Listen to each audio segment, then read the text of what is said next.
Hello and welcome to the video lecture series on contact mechanics in the course M7033T, Scientific Computing with Applications in Tribology. My name is Andreas Almqvist and I work at the Division of Machine Elements here at Luleå University of Technology. This is the 8th and last part of the first video lecture on contact mechanics fundamentals, and here you will get some details about the deflection or deformation in 2D. So this is actually only a short note devoted to the artifacts associated with the Boussinesq deflection or deformation equation in 2 dimensions.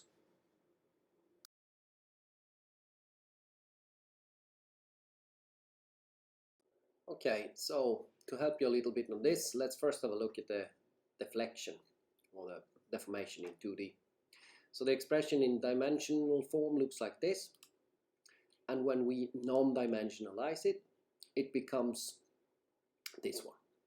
Okay, we can expand it by means of logarithmic rules, and then we have this expression.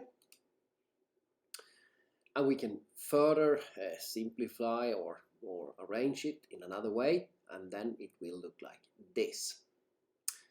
So what we have here is really, if we take a look at the last term, we have something which is strongly related to the load, and it is actually the dimensionless load, if you like, which is just the integral of the pressure of the dimensional of the non-dimensional pressure, and then we have this factor with a non-dimensional group in front, and all this combined we can of course rewrite in terms of the load instead of the reference parameters XR and PR, and then we finally obtain this expression for the dimensionless deflection in 2D.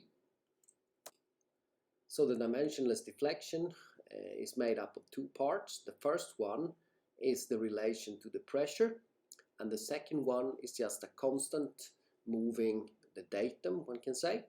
So let us define an auxiliary function and an auxiliary datum like this. We have u prime x, and we take the first part of u that we have here, and then we take an auxiliary interference or rigid body movement as the second part. So this means that we can declare our dimensionless deflection in terms of our auxiliary variables like this, and by means of that we can express the gap, the deformed gap, like this.